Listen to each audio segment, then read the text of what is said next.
Hi అండి. నమస్తే. నేను మీ సీత. వెల్కమ్ బ్యాక్ టు మన వంటగది.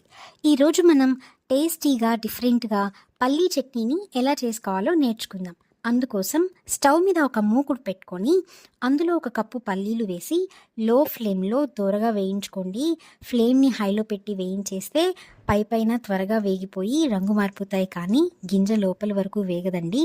చట్నీ అంత బాగోదు. కాబట్టి లో ఫ్లేమ్లో కంటిన్యూస్గా కలుపుకుంటూ వేయించుకోండి. రంగు వచ్చిన తర్వాత తీసి పక్కన పెట్టుకోండి. ఇప్పుడు అదే మూకుడులో కొద్దిగా నూనె వేసుకొని 1 టీ స్పూన్ జీలకర్ర వేసి వేయించుకోండి. వేగిన తర్వాత మీ కారానికి తగ్గట్టుగా కొన్ని పచ్చిమిర్చి, కొన్ని ఎండుమిరపకాయలు తీసుకోండి. నేనైతే ఒక 10 పచ్చిమిర్చి, 5 ఎండుమిరపకాయలు తీసుకున్నాను. అలాగే తొక్క వలుచుకున్న ఒక 5 వెల్లుల్లిపాయలని కూడా వేసుకొని వీటిలన్నిటినీ కూడా బాగా వేయించుకోండి. ఇప్పుడు ఇందులోకి ఒక మీడియం సైజ్ ఆనియన్ని ముక్కలుగా కట్ చేసుకొని వేసుకోండి.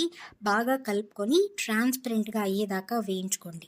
ఇప్పుడు ఇందులోకి ఒక పెద్ద సైజ్ టొమాటోని ముక్కలుగా కట్ చేసి వేసుకొని ఒకసారి బాగా కలుపుకొని ఇప్పుడు మీ రుచికి సరిపడా ఉప్పు వేసుకొని బాగా వేయించుకోండి. ఇప్పుడు ఇందులోకి ఒక చిన్న గుప్పెడు పుదీనా ఆకుల్ని వేసి వీటిని కూడా వేయించుకొని నిమ్మకాయ సైజ్ అంత చింతపండును వేసి బాగా వేయించుకొని దింపేసేయండి.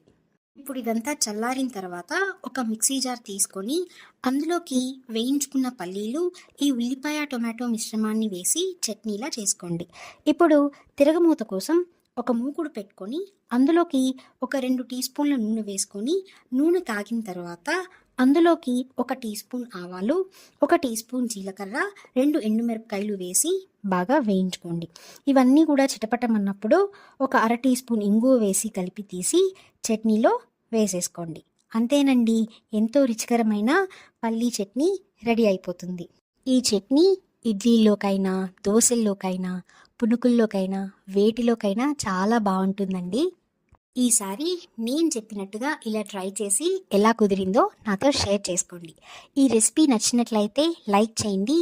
మీ ఫ్రెండ్స్ అండ్ ఫ్యామిలీ మెంబర్స్తో షేర్ చేయండి. మన వంటగదిని సబ్స్క్రైబ్ చేసుకోండి.